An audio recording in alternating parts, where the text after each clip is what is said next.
देश का पहला प्रधानमंत्री कौन है? इतिहास बताता है पंडित जवाहरलाल नेहरू, जिन्होंने रात के 12 बजे देश की आजादी का ऐलान किया था। उनके वंशज आज भी भारत की सबसे पुरानी पॉलिटिकल पार्टी कांग्रेस के मालिक हैं। इतिहास के करोड़ों पन्नों पर यही कहानी दर्ज है, लेकिन उसी इतिहास का एक और हिस्सा भी है जो बहुत हल्के तरीके से पेश किया जाता है।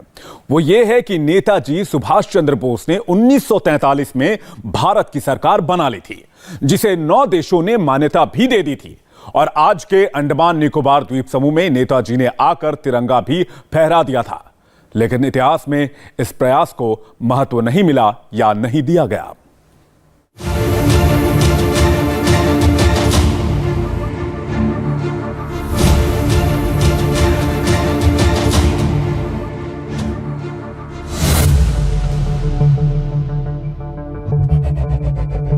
दिसंबर 2018 अंडमान निकोबार द्वीप में विशालकाय तिरंगा फहराया गया। 3 द्वीप के नाम बदले गए। रोस आइलैंड को नेताजी सुभाष चंद्र बोस, नील को शहीद और हैवलॉक को स्वराज नाम दिया गया।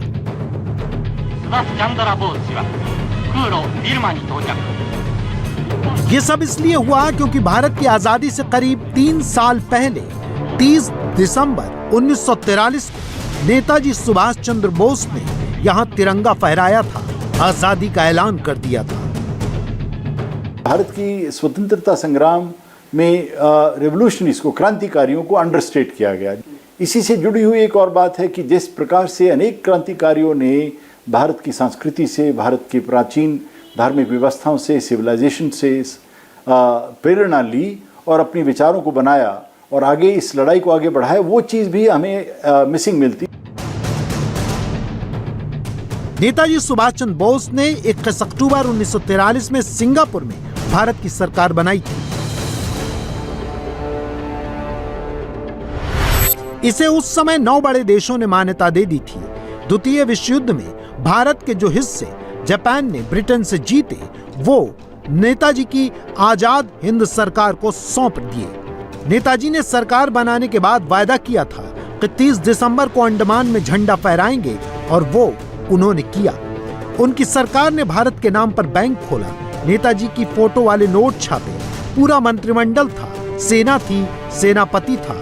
फिर भी भारत के इतिहास में इसे भारत की पहली सरकार की मान्यता नहीं मिली।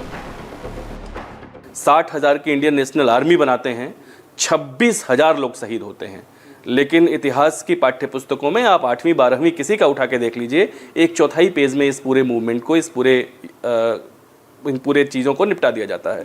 जो स्थान नेताजी सुभाष चंद्र बोस और आज़ाद हिंद फौज को मिलना चाहिए था, उसके अवदान को मिलना चाहिए था, वो दुर्भाग्य से इतिहास की पाठ्य पुस्तकों में नहीं मिला। ये बात गौर करने वाली है कि आजादी पाने के कई तरीके थे।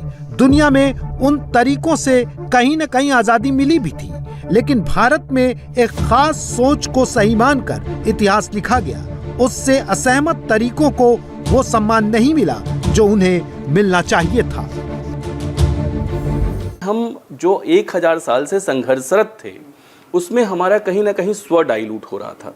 हमारी अपनी संस्कृति, अपनी भाषा, अपना धर्म, अपनी शिक्षा प्रणाली, अपनी समाज व्यवस्था, अपनी न्याय व्यवस्था, अपनी राजनीतिक व्यवस्था, ये और उन्नत रूप में फिर से हमारा जो मूल है वो हम स्थापित कर सकें, पूरी लड़ाई इसके लिए थी। लेकिन दुर्भाग्य से जो लोग सत्तासीन हुए, उनकी इसमें आस्था नहीं थी शायद, इसीलिए जो अंग्रेजों का इतिहास लेखन था, कमोबेश वही आगे अगले 7 दशक तक बढ़ता रहा। आजादी के 75 साल पूरे होने पर देश के इतिहास में न्याय और समता की भावना को बढ़ाने की जरूरत है, ताकि देश को अपने नायकों की सही पहचान हो सके।